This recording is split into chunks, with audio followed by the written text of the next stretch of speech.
In the early mornings one may meet the shrimp fishers going to and coming from the sea. They are chiefly women, strong and muscular, wrapped in old coats and short skirts, with red or light blue mufflers around their necks and shawls over their heads. On their backs are slung baskets, and over their shoulders are the nets and poles. They wear stocking legs, but their feet are bare, for they must wade in the sea. Their feet are red and swollen and hard.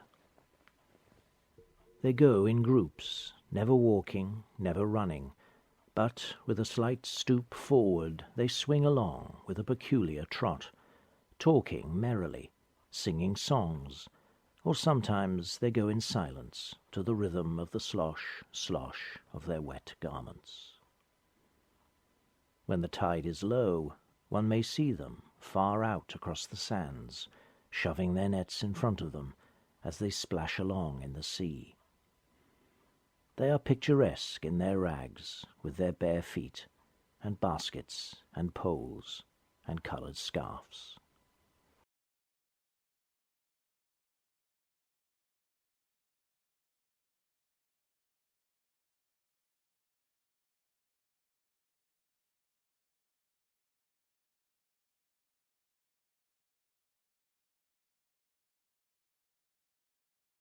What you have just heard is a description of an everyday scene from the French town of Étaples, around the turn of the 19th and 20th centuries.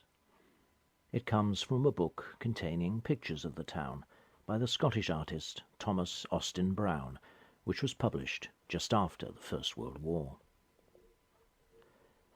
Étaples is a small town in northern France on the Channel coast, in the historical region of Picardy.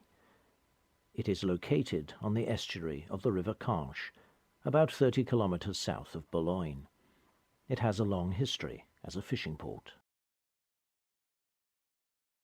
This map shows the town and surrounding area in the middle of the 19th century, after the Amiens-Boulogne Railway reached Étaples in 1847, but before the line running east to Arras opened in 1875. The town sits on the north side of the estuary. Much of the landscape around is pine woods and sand dunes. The tidal range is high on the northwestern coast of France, and the large expanses of sand that are exposed in the estuary of the Canche when the tide is low are clearly visible on this map. In 1900, a combined footbridge and tramway bridge was built across the river at Étaples, and it can be seen in many early 20th century photographs. The tramway was built to connect Étaples to the fashionable resort of Les Touquets, which grew up on the other side of the estuary and along the coast from the 1880s. Les Touquets did not have its own station, and the tramway enabled passengers for Les Touquets to transfer from Étaples station quickly and easily. Nearby resort development and the improvement of transport links increased recreational and tourism traffic to the area, but Étaples remained largely a working fishing port, a grittier counterpart to the glitter of Les Touquets. Yet, while the wealthy and fashionable hurried through Étaples without stopping, the town did attract artists, both for its picturesque qualities and its very lack of glamour, its ordinariness. Artists had visited Étaples in increasing numbers since the middle of the 19th century, when the railway made access easier, and it was one of a number of towns along the coast which became host to a flourishing and multinational artistic colony. During the First World War, Étaples, strategically placed on the Channel coast and close to the battle zones of northern France and Flanders, became an essential part of the British military effort on the Western Front. The largest military base in Europe developed here. Across the fields and sand dunes spread hospitals, a convalescent centre, supply depots, barracks, and training grounds for soldiers destined for the trenches. After the war, Étaples returned to its former role as a small port and fishing town, and artists continued to visit, but its heyday as an artistic centre had come to an end. The 19th and early 20th century artists who had come to Étaples were drawn by the picturesque qualities of the town and estuary, the bustle of the harbour and the peace of the surrounding beaches and dunes, the opalescent quality of the light with its veils of mist and its ever-changing patterns of cloud and sunlight, and the beauty of the sunsets over the waters of the Channel. Some artists also sought to depict the everyday lives of the people of the town and the hardships and dangers faced by the fishermen and women and their families.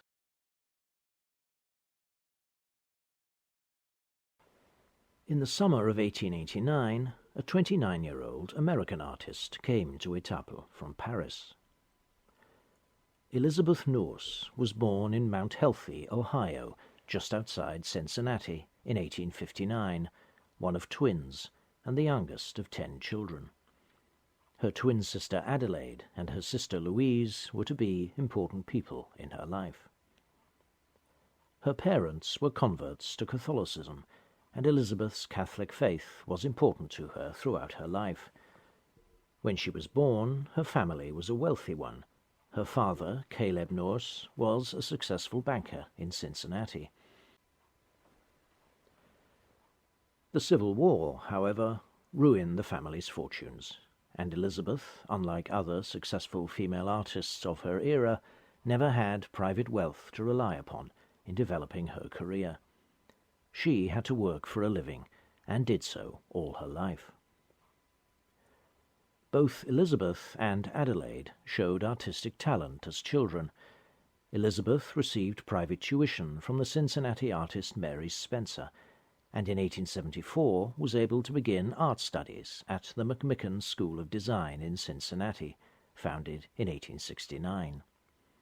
This school had a strong arts and crafts element in its curriculum, and Elizabeth studied not only drawing and painting, but also sculpture and decorative arts, such as the painting of ceramics. Adelaide remained committed to decorative arts and, particularly after her marriage to the designer Ben Pittman in 1881, practiced furniture making and wood carving. Elizabeth, unlike Adelaide, always saw her primary interests as the fine arts, and specifically painting. Nourse was already earning income from illustration work during her student years. She exhibited her work for the first time, a flower painting, at the Cincinnati Industrial Exposition in the autumn of 1879. By 1880, the year before her graduation, she had decided to become a professional painter, and she would never waver from that decision, even turning down an offer of a teaching position at McMicken, as it would have interfered with her own work. In 1882, both Elizabeth Nourse's parents died, and what little financial support had come from her family ceased. She remained in Cincinnati and continued her studies, attending the first life class offered to women at the School of Design, while supporting herself through portrait and other painting commissions, and working with her sister Adelaide on carved and decorated furniture. In 1887, Adelaide died, a loss which hit Elizabeth very hard. In that year, she and her sister Louise left the United States for France. She and her sister, neither of whom ever married, settled in France together permanently, even remaining in the country throughout the First World War, when many other expatriate artists left for home. The world in the 19th century still looked to France for leadership in the fine arts. Yet when Elizabeth Nourse arrived in France, she had received in the United States an artistic education that was more extensive and thorough, including life classes, than was available to most French women artists at the time. The 1880s and 1890s were a time of artistic flux in the French art world, when no one style was dominant. Nourse, experienced and confident in her own talents, and with a comprehensive artistic education to build upon, did not seek to align herself with any particular artistic school or approach. She was aware of new trends and drew upon them, but retained her restrained academic style, influenced by French painters such as Corot and Millet, throughout her life. Her work found favour with the French artistic establishment, and she exhibited her work successfully at the Salon. Immediately after arriving in France, Nourse became a student at the Académie Julian in Paris, and devoted herself to the task of painting the subjects which mattered to her, chiefly the everyday lives and work of women, and scenes of women, children, and family life from among the urban and rural working classes. She felt a deep attachment to the land and to the lives that were lived upon it. Her depictions of that life were not idealized. She sought to depict with clarity and honesty the material conditions of peasant life, but also the skills and patterns of work that sustained that life, and the social connections which developed around it. She explored her subjects' lives with honesty and sympathy, and depicted them with dignity. This attitude reflected not only her character, but also her Christian commitment to charity and social responsibility. She travelled widely, both within the country and further afield, painting ordinary people and everyday life in town and country. It was in the summer of 1889, when she had been settled in France for just under 2 years, that she travelled to Étaples. She stayed in the town into the autumn, and while there she painted this picture, Fisher Girl of Picardy. The sea is not visible in this painting, yet it is clearly a seashore picture, depicting the meeting place of land and sea. In the bottom left corner, the sands of the estuary are glimpsed, with thin rivulets of water gleaming. In the corresponding right corner, dunes of sand, with a suggestion of scrubby vegetation, suggest a wide expanse of shore. In the centre, the sand rises to form a mound, like a wave frozen into stillness. On the crest of this dune stands the Fisher Girl, looking towards the estuary and the sea. The low viewpoint gives her a monumental quality, almost heroic in the strength and balance of her pose against the turbulent sky. She holds her furled nets and their poles across her shoulder, as a soldier might carry weapons or banners. The quality of the light suggests early to mid-morning, with the restless sky of early autumn. The girl's head is turned away from the viewer, scanning the shore and estuary with great vigilance. She is watching the weather and the falling tide, judging the best moment to begin fishing. Beside her is her little brother. She grips his hand firmly, and her body shelters him from the bitter wind. The girl is young, but strong and resilient, her bare feet firmly planted on the sand, her body tautly braced against the wind. With her skin burned brown by the weather, she is like a force of nature herself. Nourse's friend, Anna Schmidt, who, with her sister Elizabeth Pilling, had accompanied Elizabeth Nourse and her sister Louise to Étaples, recorded in a letter that this picture was painted in the open air on the dunes near the town, and that the cold wind brought tears to the model's eyes. We do not know how Nourse came to paint Fisher Girl of Picardy. It is quite a large picture, 118 centimetres tall by 82 centimetres wide, and may have been intended as a submission to the Paris Salon, where both the subject and the treatment would probably have been well received.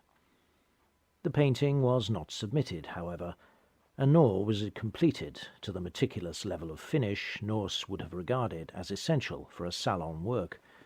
The style of painting is quite free, not smoothly finished, as would be expected of a salon submission. Nourse gave the painting to Elizabeth Pilling, who in turn donated it to the Smithsonian Institution, and it remains in the collection of the Smithsonian American Art Museum today. So what kind of Fisher Girl does Nourse's painting depict, and what type of fishing does she do? She is a pêcheuse de crevettes, a shrimp fisherwoman who works on shore and on foot. The river mouths and estuaries along the northern coasts of France have long supported an inshore shrimp fishing industry. During the 19th century, this industry was dominated by female labour. There were male fishers who did this work, but the workforce was overwhelmingly female, a fact that was noted by government fisheries officials as early as the 1730s. The women and girls who did this work could be of almost any age, from 14 or 15 years old to 60 or 70. Many of them were the wives and daughters of fishermen who went out with the boats, or were fishermen's widows. Others were members of farming families who earned extra income from fishing when there was not so much work to do on the land. Shrimp were mainly caught from September to March, with the height of the season being in the early spring. This was a season of short days and poor weather. The best times to fish were the few hours either side of low tide, which often meant working very early in the morning or late into the night. The women worked barefoot, walking on the sands and rocks, and wading through the sea-water among the waves, in sun, rain, salt spray, and wind, as long as there was light, and the weather was not too rough. In areas such as Étaples, the pêcheuses caught shrimps on the sands of the bays and estuaries using wide triangular nets mounted on long poles. This photograph from Wissant near Calais shows the nets both furled and open.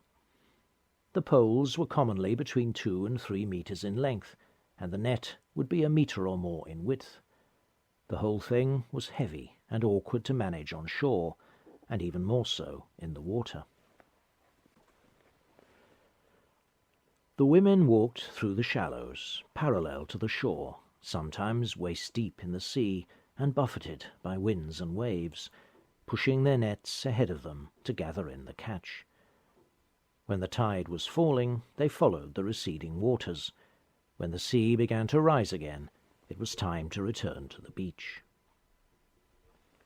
The end of the pole which supported the net fitted into a socket in a block of wood, which was tied to the fisher's chest with cords. This enabled her to push the net through the water using the weight of her body. The block can be seen hanging from the waist of this woman from Dunkirk. She has her net furled and is carrying a small wicker basket with an open-work bottom. This was used for an initial sorting of the catch. In this basket, the shrimps would be removed from the assortment of marine life and debris brought up by the net, and then transferred to the deep wicker basket each woman carried on her back. These baskets could be very large indeed, and would rapidly become very heavy.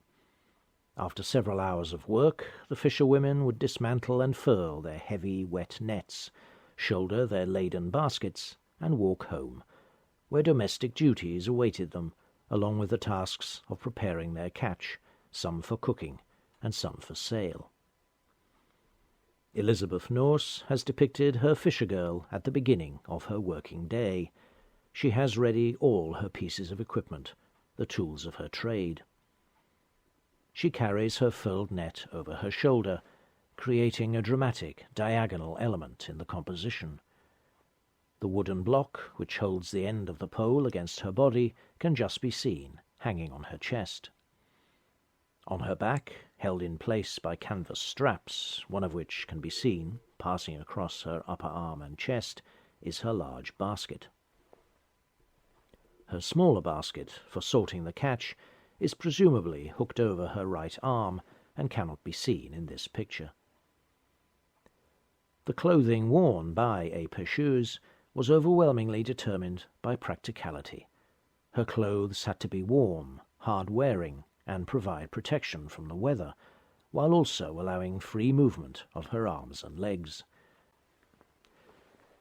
The materials used reflected the fact that a pêcheuse would often be immersed up to the waist in seawater for several hours.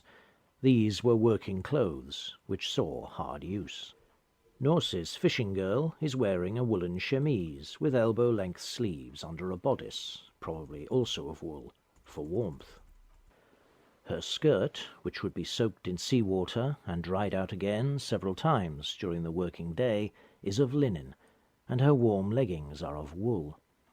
Her feet are bare, as was always the case for a fisherwoman working on the sands and in the shallow waters of the shore, although clogs would sometimes be worn elsewhere.